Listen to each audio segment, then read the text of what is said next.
of you. Today we have Dr. Latika Shah with us and she is going to conduct a session on good touch and bad touch. She is a very well-known adolescent health physician in Surat. She has written more than 18 books related to children and parenting problems. She has conducted more than 200 seminars for students, teachers and parents. She has been conferred with many awards by different institutions and today she is with us to conduct the session. But before starting the session, I request our principal ma'am to felicitate her with a bouquet. Thank you.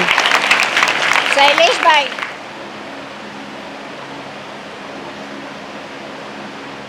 Good morning. और जोर से good morning. और जोर से. नींद उड़ गई? Yes. अच्छा, તમને ગુજરાતી ગમે? હિન્દી?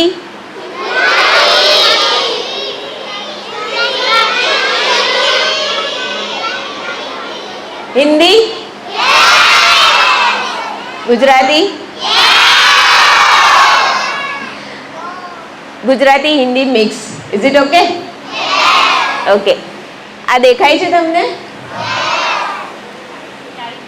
કેટલા જણને સ્ટોરી સાંભળવી ગમે? બધાને? અચ્છા, આજે હું પહેલાં એક સ્ટોરીથી આપણી વાતની શરૂઆત કરીશ. એક મીનુ કરીને છોકરી હતી અને એ આઈ થિંક 3rd સ્ટાન્ડર્ડમાં ભણતી હતી. અહીંયા કેટલા જણ 3rd સ્ટાન્ડર્ડમાં ભણે છે? 4th? અચ્છા, એ મીનુ હતી તે 3rd સ્ટાન્ડર્ડમાં ભણતી હતી. આ મીનુની આજે આપણે વાત કરવા જઈ રહ્યા છીએ. મીનુ 3rd સ્ટાન્ડર્ડમાં ભણતી હતી અને એને સ્કૂલે જવું બહુ ગમે. કેટલા જણને સ્કૂલે જવું ગમે? હા, તમે લોકો તો, હું તો જરાય જતી નથી, બહુ જ રડતી હતી. તો મીનુને પણ સ્કૂલે જવું બહુ ગમતું હતું. એને એક રિક્ષામાં એક કાકા હતા જે એને રોજ મૂકવા આવે અને સ્કૂલેથી લેવા આવે. એક દિવસ એ કાકા થોડા બીમાર પડી ગયા એટલે એમણે એક બીજા રિક્ષાવાળા અંકલને મોકલ્યા કે ભાઈ આ મીનુને તમારે સ્કૂલે લઈ જવાની અને ત્યાંથી ઘરે લઈ જવાની. આ નવા અંકલ હતા ને તે મીનુને ચોકલેટ લઈ આપે, આઈસ્ક્રીમ લઈ આપે. તો મીનુને બહુ ગમતું. બધાને ગમે કે નહીં? ચોકલેટ લઈ આપે તો, આઈસ્ક્રીમ ખાવા લઈ જાય તો. અને પછી એ યુઝ્યુઅલી શું કરે, બધા છોકરાઓને રિક્ષાની પાછળ બેસાડે, રિક્ષાની અંદર પાછળની સીટ પર, અને મીનુને પોતાના ખોળામાં બેસાડે. મીનુને થોડા દિવસ તો મજા આવી પણ પછી એને થોડું ગમતું નહીં. કેમ? કારણ કે જે અંકલ હતા ને એ મીનુને અહીંયા કિસ કરે, અહીંયા કિસ કરે, મીનુના કપડાં ઊંચા કરે, તો મીનુને એ ગમતું નહીં.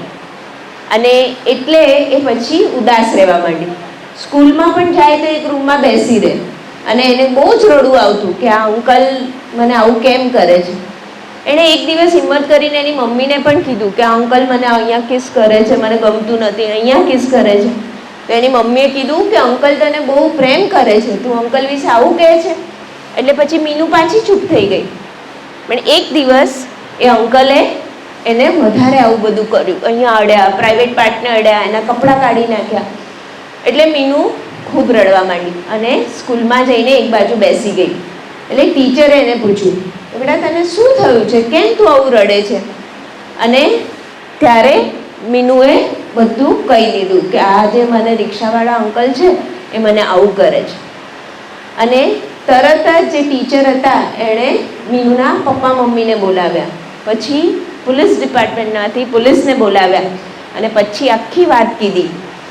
પોલીસ જે હતા તે પેલા રિક્ષાવાળાને જેલમાં લઈ ગયા અને પછી મીનુને એના પપ્પા મમ્મી મૂકવા આવવા માંડ્યા અને મીનુને મજા પડી ગઈ. આ એક કિસ્સો થયો. એક બીજો છોકરો હતો, એનું નામ હતું પ્રણવ. આ પ્રણવને છે ને એના પપ્પા મમ્મી, એને કોઈ ભાઈ બહેન નહીં હતું, ખાલી પપ્પા મમ્મી સાથે રહેતો હતો. એક દિવસ એનો માસીનો છોકરો હતો મયંક, તો એ મયંક એ લોકોના ઘરે આવીને રહેવા માંડ્યો. એટલે પ્રણવને તો મજા પડી ગઈ. તમારે બી કોઈ ભાઈ બહેન આવે બહારથી તો આપણને મજા પડે કે નહીં? પછી મયંક તો એને બાઇક પર ફરવા લઈ જાય, એને ટોય લઈ આપે, એની સાથે ગેમ રમે. એટલે પ્રણવને મયંકભાઈ બહુ જ ગમવા માંડ્યા. એ લોકોના ઘરે 2 જ બેડરૂમ હતા. એક બેડરૂમમાં એના પપ્પા મમ્મી અને આ મયંકભાઈ છે તે પ્રણવની રૂમમાં ઊંઘતા. થોડા દિવસ તો પ્રણવને બહુ સારું લાગ્યું, પણ પછી આ મયંકભાઈ પ્રણવને જે મીનુ સાથે પેલા રિક્ષાવાળા કરતા ને એવું જ એના કપડાં ઉતારવાનું કે એને કે તું મારી બેડમાં સૂઈ જા, એટલે પ્રણવને ગમતું નહીં. એ પ્રણવ જ્યારે રડે ને ત્યારે એ મયંકભાઈએ પ્રણવને ધમકી આપેલી કે તું જો કોઈને કહીશ ને તો હું તારી મમ્મીને મારી નાખીશ, તને હું એવું કહીશ કે આ પ્રણવ જ મને આવું કે કરવાનું કરતો હતો. અને પ્રણવ ગભરાઈ ગયો. પણ એક દિવસ પ્રણવની મમ્મી રોજ રાત્રે પ્રણવને દૂધ આપવા આવતી. તો એક દિવસ જ્યારે એની મમ્મી દૂધ આપવા આવી રૂમમાં તો એણે જોયું કે પ્રણવનું શર્ટ પેલા મયંકભાઈ ઉતારતા હતા. એટલે એમને બહુ જ ગુસ્સો આવ્યો. એણે પ્રણવના પપ્પાને વાત કરી અને પછી એ મયંકભાઈને ઘરેથી કાઢી મૂક્યા. આ જે પ્રણવ સાથે અને મીનુ સાથે જે થાય છે એને શું કહેવાય ખબર છે? અરે વાહ, તમને ખબર છે good touch bad touch? Okay, so એને શું કહેવાય? Bad touch. તો હવે ગુડ ટચ કોને કહેવાય? ચલો, બેડ ટચ તમને ખબર પડી ગઈ. What is a good touch? કોણ કહેશે ગુડ ટચ? યસ, જોર से. ઓકે, હક કરવાનું ને ગુડ ટચ કહેવાય. ઓકે, પહેલા આપણે કેટલા જણને ખબર છે કે આપણી બોડીના પાર્ટ્સ કેટલાને ખબર છે? આને શું કહેવાય? આને શું કહેવાય? આને શું કહેવાય? અને આને? ઓકે, આ બધા શું છે આપણા બોડી પાર્ટ્સ. Very good. તમારામાંથી સૌથી નાનું કોણ છે? Come here. અચ્છા, આ તમારા બોડી પાર્ટ્સ છે. કોને ખબર છે meaning of bad touch? Bad touch કોને કહેવાય? યસ, जोर से. तुम्हारे पास माइक नहीं है, सो जोर से बोलो.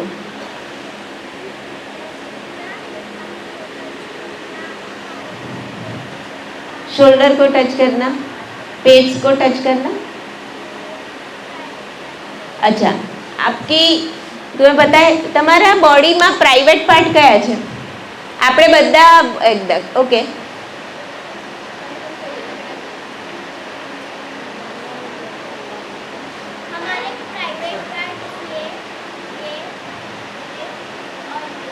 વેરી ગુડ, उसके लिए तालियां बजाओ.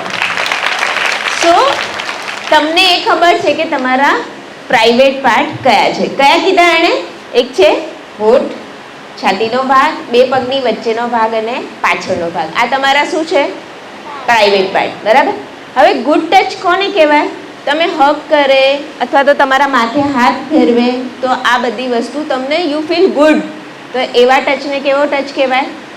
ગુડ ટચ કહેવાય. આવો ટચ કોણ કરી શકે આપણને? પછી પછી પછી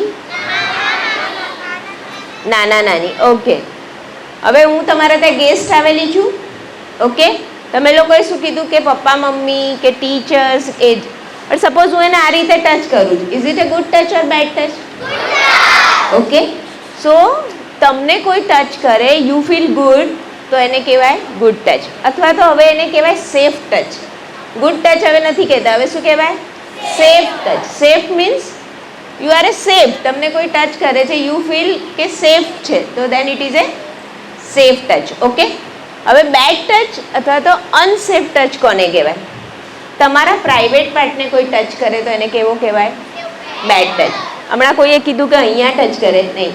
પ્રાઇવેટ પાર્ટને કોઈ ટચ કરે અહીંયા અથવા તો અહીંયા અથવા તો અહીં અથવા તો પાછળ કોઈ તમને ટચ કરે તો એને કેવો ટચ કહેવાય? ઓકે, બેસી. સેફ સેફ નહીં, કયો ટચ કહેવાય બેડ ટચની જગ્યાએ? Unsafe touch. બરાબર. So good touch and bad touch. અચ્છા, તમને કોઈ ખબર પડે કે આણે બેડ ટચ કર્યો છે તો શું કરશો? તમને પ્રોટેક્ટ કરવા તમે શું કરશો? મમ્મી પપ્પાને કહેશો. ઓકે. સેકન્ડ? હા, पुलिसને डायरेक्ट पुलिस ने फोन कर देशो. यस. क्या मारेंगे? आप में इतनी ताकत है? नहीं.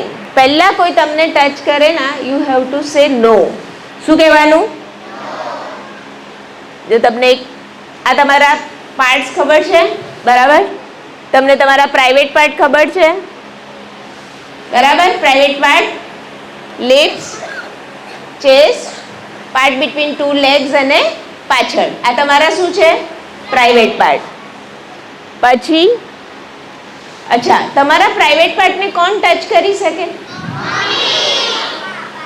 પછી બીજું કોણ ટચ કરી શકે? તમને જ્યારે કોઈ નવડાવે, તમે જાતે નાઓ છો કે કોઈ નવડાવે છે? હા. અધરવાઇઝ તમને કોઈ નવડાવતું હોય ત્યારે જ તમને ક્લીન કરતી વખતે તમને તમારા પેરેન્ટ્સ અથવા તો જે પણ તમને નવડાવે તે તમને ટચ કરી શકે. એના સિવાય હજી એક છે કે જે તમારા પ્રાઇવેટ પાર્ટને તમારા પેરેન્ટ્સ હાજર હોય ત્યારે ટચ કરી શકે છે. ડોક્ટર. Very good. પણ ડોક્ટર પણ જ્યારે તમને ચેક કરતા હોય ત્યારે તમારા પેરેન્ટ્સ અથવા તો તમને જે પણ ડોક્ટર પાસે લઈ જાય એ ત્યાં હાજર હોય તો જ તમારા પ્રાઇવેટ પાર્ટને ટચ કરી શકે છે. ક્લિયર? ઓકે. સો ડોક્ટર ટચ કરી શકે, પેરેન્ટ્સ નવડાવતી વખતે, અને એના સિવાય કોઈ પણ તમારા પ્રાઇવેટ પાર્ટને ટચ કરે તો એને શું કહેવાય? Unsafe touch. બરાબર છે? તમને પપ્પા મમ્મી છે, બાજુવાળા દીદી હોય અથવા તો અંકલ આંટી હોય, તમને માથે હાથ ફેરવે, તમારી સાથે રમે, તો આ બધા કેવા ટચ છે? Good touch. ઓકે. અને બેડ ટચ કોને કહેવાય? તમને કોઈ કપડાં ઉતારવાનું કહે તો is it a bed touch or good touch? તમારા કપડાં ઊંચા કરીને કોઈ ટચ કરે તો? બરાબર. તમને ઘડી ઘડી કિસ કરે તો is it a good touch or bad touch? Okay. સ્કૂલમાં કોઈ આવું કરે, તમને ભણાવતી વખતે તમને કોઈ ટચ કરે તમારા પ્રાઇવેટ પાર્ટને, તો is it good touch or bad touch? બરાબર. તમને કોઈ એવું કહે કે હું તને જે આ કહું છું તે તારે કોઈને કહેવાનું નહીં, એ આપણા બંને વચ્ચેની જ ખાલી વાત છે અથવા તો આપણા બંને વચ્ચેની ગેમ છે, is it a good thing or bad thing? કોઈ પણ આવું સિક્રેટ તમને કહે, તમને એવું લાગે છે કે તમારે કોને કહેવું જોઈએ? તરત જ મમ્મી પપ્પાને. બરાબર છે? તમે જ્યાં ઊંઘેલા હોય, તમને તમારા બેડરૂમમાં સૂતા હોય ત્યાં કોઈ ઘડી ઘડી આવે, તમને ટચ કરે તો is it a good touch or bad touch? બરાબર. સો તમને કોઈ બેડ ટચ કરે તો તમારે પહેલાં જ એના માટે ના પાડવાની છે. હવે તમને ખબર છે કે આ મીનુ કે જે પ્રણવ છે એ લોકોને બેડ ટચ પહેલાં પણ કરતા હતા, પણ એ લોકો કેમ નહોતા કહેતા? ઘણીવાર આ લોકો શું કરે? તમારી જોડે વધારે પડતી વાતો કરે, તમને ચોકલેટ લઈ આપે, તમને આઈસ્ક્રીમ લઈ આપે, એટલે તમને એવું લાગે કે આ તો મારા સૌથી ફેવરિટ અંકલ છે, અને પછી એ તમારી સાથે આવું કરતા હોય છે. તમને પેલું મીનુની વાત કરી તો રિક્ષાવાળા અંકલ પહેલાં શું કરતા હતા? આઈસ્ક્રીમ લઈ આપે, ચોકલેટ લઈ આપે, એટલે મીનુને પેલા એના જૂના ચાચા કરતાં બી આ અંકલ સૌથી વધારે ફેવરિટ હતા, અને પછી એની સાથે આવું બેડ ટચ કરતા હતા. બરાબર. તો એ તમને ગિફ્ટ લઈ આપે. ઘણીવાર એવું કે એક છોકરીનો વાત કહું, એ છોકરીને જે દરરોજ એના પપ્પા મમ્મી લેવા આવતા હતા સ્કૂલેથી, તો એક દિવસ એના મમ્મી થોડા મોડા પડી ગયા, તો એક બીજા ભાઈ આવ્યા ને કે ચાલ હું તને મમ્મી પાસે લઈ જાઉં છું, અને એ રીતે એને પટાવીને પછી એને લઈ ગયા અને એની સાથે બેડ ટચ કર્યું. સો ક્યારે પણ અનનોન છે, તમે જાણતા નથી, અથવા તો તમારા જાણે છો તમે, તમારા અંકલ જ છે, પણ જ્યાં સુધી પપ્પા મમ્મીને ખબર ના હોય ત્યાં સુધી કોઈની સાથે જવું નહીં. સો પહેલાં જ્યારે તમને કોઈ ખબર પડે કે આ તમને કોઈ બેડ ટચ કરે છે તો તમારે જોરથી ના પાડવાની છે. ના પાડતા આવડે? જોરથી પાડો તો જોરથી. હિન્દીમાં? ઇંગ્લિશમાં? ઓકે. સો ફર્સ્ટ સ્ટેપ તમારે શું કરવાનું છે? ના કરવાની છે. એક નાનો છોકરો હતો, જો તે કેવો ના પાડે છે, એકદમ જોરથી તમારે એને ના પાડવાની છે. સેકન્ડ છે કે તમારે ચીસો પાડવાની. નાથી નહીં માને તો ચીસો પાડવાની. ચીસો પાડવાથી શું ફાયદો થાય? એના કાન બંધ થઈ જાય, આજુબાજુના લોકો મદદ માટે આવી જાય. તો કેવી રીતે જોરથી ચીસ પાડવાની. ચીસો પાડતા આવડે? પાડો તો. ઓકે, સો કોઈ પણ તમને બેડ ટચ કરે તો જોરથી ના પાડવાની, પછી ચીસો પાડવાની, પછી ત્યાંથી ભાગી જવાનું. સૌથી બેસ્ટ છે કે સ્કૂલમાં અહીંયા તમે કે એ જે વ્યક્તિ છે એકલા હોય તો શું કરવાનું? ભાગીને બહાર જતા રહો, ક્લાસમાં જતા રહો. ઘરે કોઈ આવું કરે છે, તમારો મોટો ભાઈ છે કે અંકલ છે, તો શું કરવાનું? બહાર જતા રહો. કોઈ પણ જગ્યાએ જ્યાં તમને હેલ્પ મળી રહે એવી જગ્યાએ બહાર જતા રહો. અને એક છે રિપોર્ટ. તરત જ પપ્પા મમ્મીને વાત કરો. સ્કૂલમાં આવું થાય તો કોને વાત કરશો? આજકાલ ઘણીવાર શું થાય, નાના છોકરાઓના ફોટા પાડે. કોઈ તમને એવું કહે કે તમને ફોટો પાડવો બહુ ગમે, ગમે કે નહીં? પણ તમને એવું કહે કે તારા કપડાં ઉતારી દે, તારા ફોટા પાડું, તો એને બી શું કહેવાય? Bad touch. તમને કોઈ મોબાઈલમાં ગંદા પિક્ચર્સ બતાવે અથવા તો પોતાના ગંદા પિક્ચર બતાવે તો એને પણ શું કહેવાય? Bad touch. બરાબર? સો આ બધી વસ્તુ જે તમને ગમતી નથી એવી કોઈ પણ વ્યક્તિ તમારી સાથે કરે તો એને બેડ ટચ કહેવાય. સો આજે આપણે 4 R શીખવાના છે. શું છે? ફર્સ્ટ R છે recognise. What is meaning of recognise? તમારે ઓળખવાનું. Is it a good touch or bad touch? Okay, કોણ આવશે અહીંયા? Come here. તમારે કહેવાનું છે આ ગુડ ટચ છે કે બેડ ટચ. ઓકે, હા કે ના? ઓકે, કમ. હા, સેકન્ડ જન. Is it good touch or bad touch?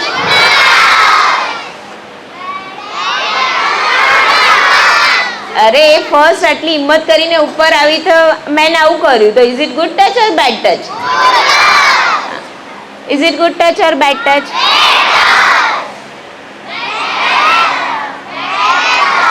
Okay, સમજી ગયું? So first R is recognise. શું છે? જોર છે. ફર્સ્ટ, બરાબર. એમાં તમારે ક્લિયર કરવાનું is it good touch or bad touch. ઘણીવાર સ્કૂલમાં શું થાય, હું આવું ગુડ ટચ બેડ ટચ શીખવાડું ને, પછી કોઈ છોકરી એને અહીંયા અડે તો મેડમ મેડમ મને એને બેડ ટચ કર્યો. બરાબર છે? સો તમારે ફર્સ્ટ આઈડેન્ટિફાય કરવાનું is it good touch or bad touch. કોઈ તમારા પ્રાઇવેટ પાર્ટને ટચ કરે, તમને અહીંયા કિસ કરે, તમારા કપડાં ઊંચા કરીને ટચ કરે તો જ એ બેડ ટચ. ક્લિયર? અધરવાઇઝ તમે ફ્રેન્ડ છે આ રીતે હેન્ડ શેક કરે છે કે તને હગ કરે છે તો આ બધા ટચને કેવો કહેવાય? Good touch. પપ્પા મમ્મી છે, અંકલ છે, આંટી છે, ટીચર છે, તમને માથે હાથ ફેરવે છે, તમને અહીંયા અડે છે, તો આ બધા કેવા ટચ છે? So first step is recognise. તમારે આઈડેન્ટિફાય કરવાનો is it good touch or bad touch. Clear? Second, resist. Resist means you have to say no. તમને ક્યારે બી બેડ ટચ કરે તો તમારે જોરથી શું કરવાનું છે? કેવી રીતે? જોરથી. તું કેવી રીતે કહીશ? નો. ઓકે, બરાબર. નો થી નહીં માને તો શું કરવાનું? ચીસો પાડવાની. ઓકે, સો થર્ડ આર છે રન અવે. શું છે? રન અવે મીન્સ ભાગી જવાનું. બરાબર. અને ફોર્થ છે રિપોર્ટ. કોને રિપોર્ટ કરશો? Okay, so first R recognise, second R resist. શું કહેવાનું? થર્ડ આર રન અવે અને ફોર્થ ઇઝ અચ્છા. એક બાળકોની અથવા તો બેસી જા બેટા, ચાઇલ્ડ હેલ્પ, એક બાળકો માટેની હેલ્પલાઇન છે. કઈ હેલ્પલાઇન છે ખબર છે કોઈને? હેલ્પલાઇન કઈ છે? Child helpline. જો આ છોકરો કેવો જોરથી ના પાડે છે, હે ને? સો તમારે બી જોરથી ના પાડવાની છે, ચીસો પાડવાની છે, હેલ્પ હેલ્પ. એના પછી ત્યાંથી ભાગી જવાનું છે, સેફ પ્લેસ પર રિપોર્ટ કરવાનો છે. પેરેન્ટ્સને રિપોર્ટ કરો અથવા તો સ્કૂલમાં ક્લાસ ટીચરને. અચ્છા, બોડીગાર્ડ મૂવી કેટલાય જોયું છે? જોયું છે bodyguard? Okay, vote is meaning of bodyguard? જે તમારું ખ્યાલ રાખે અને બોડીગાર્ડ. તમે લોકો નાના છો એટલે તમારા બી બોડીગાર્ડ હોય. કોણ હોય તમારા બોડીગાર્ડ? પછી સ્કૂલમાં અને આમ તમને રસ્તા પર જતા હોય તો તમને કોણ યાદ આવે? પોલીસ. પોલીસ નહીં બોલવું. સો પેરેન્ટ્સ, તમારા ક્લાસ ટીચર, તમારા બીજા બધા ટીચર્સ અને પોલીસ ડિપાર્ટમેન્ટ એ તમારા કોણ છે? બોડીગાર્ડ છે. તમને સેફ રાખવા માટે તમારા બોડીગાર્ડ છે એ લોકો. બરાબર છે? એક ચાઇલ્ડ હેલ્પલાઇન છે જેનો નંબર છે 1098. શું છે?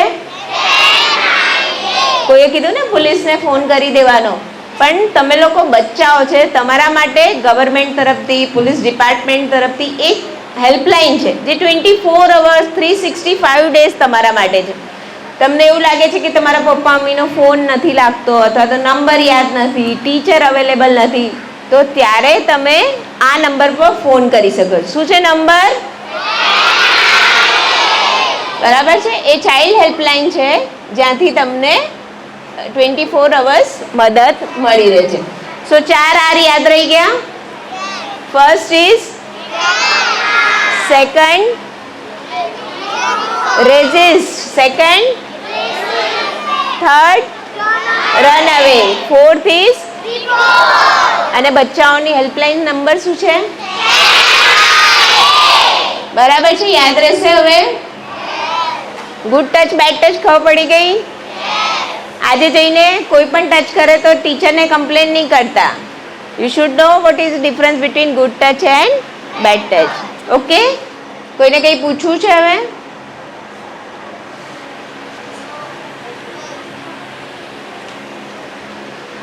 મેમને કંઈ પૂછવું છે? બચ્ચાઓને કંઈ પૂછવું છે? Okay, thank you.